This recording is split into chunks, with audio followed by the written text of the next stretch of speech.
আমি 2 কিলো আমকে কেটে নিয়েছি। এবার এটা হচ্ছে আম তেল করার জন্য। তার জন্য আমি প্রথমে এটা নুন হলুদ দিয়ে ভালো করে মাখিয়ে এটাকে আমি 4-5 ঘন্টা এর যে জলটা বেরোবে সেটা রোদে শুকোবো, তারপরে মশলা দিয়ে এটাকে করব। এটা তাহলে আমি একটু ভালো করে মাখিয়ে রোদে দিয়ে আসবো। নুন হলুদ মাখানো হয়ে গেছে। এবার এটাকে আমি রোদে 4 থেকে 5 ঘন্টা, যতটা জল বেরোবে সমস্ত জলটাকে আমি, প্রচুর জল বেরোবে, সেই জলটা এখানে আমি শুকিয়ে দেবো।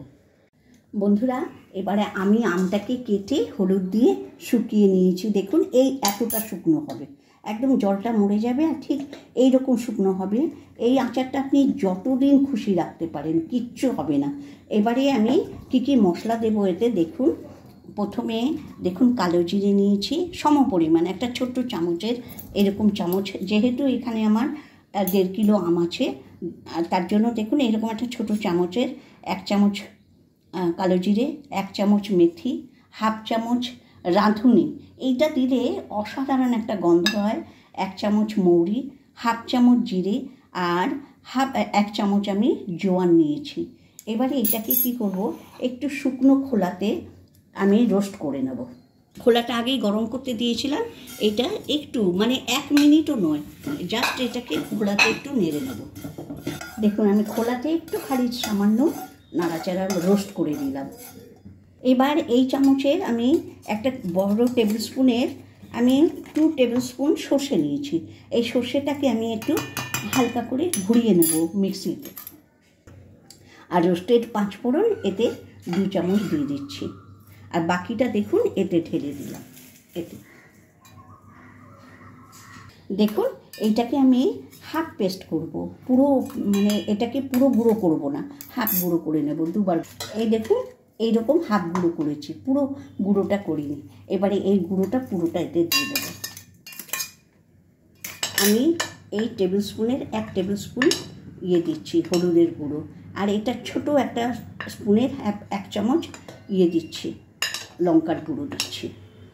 আর আমার 1.5 কিলোতে 100 গ্রাম নুন লাগবে। তো আমি আগে একটু নুন আর হলুদ দিয়ে এটাকে শুকনো করে নিয়েছি, তাই এই পুরো এখানে আমি প্রায় 150 গ্রাম মতো দিয়েছি। টোটাল 1 কিলো আমে 100 গ্রাম নুন লাগে। আর সেটা পরিমাণ মতো করে দিলে পরে আপনার আচার আর জীবনে কখনো খারাপ হবে না। এবারে সর্ষের তেল দিয়ে এটাকে আমি মাখবো। আর 1.5 কিলোতে হাফ কিলো সর্ষের তেল লাগবে। আমি এটা আম তেল করছি তো, তার জন্য এটাতে কী হবে বলুন তো, হাফ কিলো মতো আমার সর্ষের তেল লাগবে। এবার আপনি যতটা দিতে পারেন তার থেকে একটু বেশিও দিতে পারেন। এবার দেখুন সমস্তটা মাখানো হয়ে গেছে। এবারে আমি 1 চামচ ওই টেবিল স্পুনের 1 টেবিল স্পুন গোটা কাঁচা দেবো, 5 ফোড়নটা মেলাবো। এই মশলাটা যত বেশি হবে তত খেতে ভালো লাগবে, একদম মানে বসে যাবে মশলাটা। এতে একটা টিপস দিই বন্ধুরা, 1 কিলো আমে 100 গ্রাম আপনার লাগবে, নুন লাগবে। আমি এখানে 1.5 কিলো আম নিয়েছি, তাই 150 গ্রাম। আর যখন আপনি মাখাবেন না, এই একটু মুখে নিয়ে দেখে নেবেন যেন একদম প্রচণ্ড নুন হয়, বেশি না, আপনি মাপটা দেখে দেবেন। আমার একদম পারফেক্ট হয়েছে সব কিছু। 1 চামচ আমি এতে ভাজা মশলা দিচ্ছি। ভাজা মশলা মানে ধনে, জিরে আর শুকনো লঙ্কাকে একটু রোস্ট করে এটাকে আমি ভেজে নিয়েছিলাম। আমি না কতগুলো কাঁচা লঙ্কাগুলো একদম লাল টুকটুকে হয়ে গেছে। এই কাঁচা লঙ্কাটাকে আমি ভালো করে ধুয়ে আর শুকনো করে নিয়েছি যাতে জল না থাকে, এতে দিয়ে দিচ্ছি। এটা কী হবে বন্ধুরা, অনেক সময় আচার খেতে ইচ্ছে করে না, আচারের একটা লঙ্কা খেতে এর ভেতরে সমস্ত রস ঢুকে যাবে আর খেতে এত ভালো লাগবে, দারুণ দারুণ লাগে। দেখুন আমার একদম মাখাটা হয়ে গেছে সুন্দর করে। আমি এটা এবারে একটা কাঁচের বয়ামে, আর এটা কাঁচের বয়ামেই রাখতে হবে, প্লাস্টিকে রাখলে ওই রিয়াকশন করে ওটা উপর মানে অস্বাস্থ্যকর হয়ে যাবে। এবারে এটাকে আমি একটা পাত্রের মধ্যে ঢেলে দিচ্ছি, কাঁচের পাত্রতে।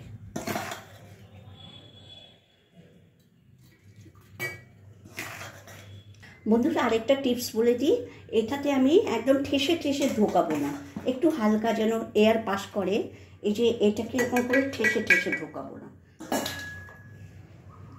এবারে আমি এতে সর্ষের তেল দেবো পরিমাণ মতো। বন্ধুরা, এই সর্ষের তেলটাতে আমি কাঁচা দিচ্ছি, কাঁচা তেলে বেশি সুন্দর একটা গন্ধ বহুদিন পর্যন্ত থাকে।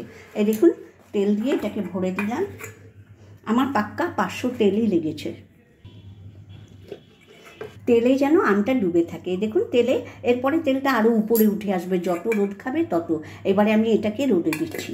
বন্ধুরা, এবারে আমি দেখুন এই যে মানে টক আমের আচারটাকে, আম তেলটাকে দেখুন একদম তেল দিয়ে এটাকে রোদে রাখবো।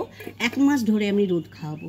বাস, তারপরে বর্ষা আসুক যাই আসুক ফাঙ্গাসের কোনো ভয় থাকবে না।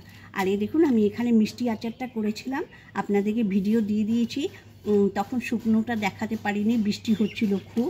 এবারে এটাকেও আমি 1 মাস রোদ খাওয়াবো, এবং মাঝে মধ্যে বৃষ্টি হলে কোনো প্রবলেম নেই, তো আবার বৃষ্টি থামলে আবার মানে 1-1.5 মাস আমি রোদ খাওয়ালে এটা 4-5 বছর কিচ্ছু হবে না।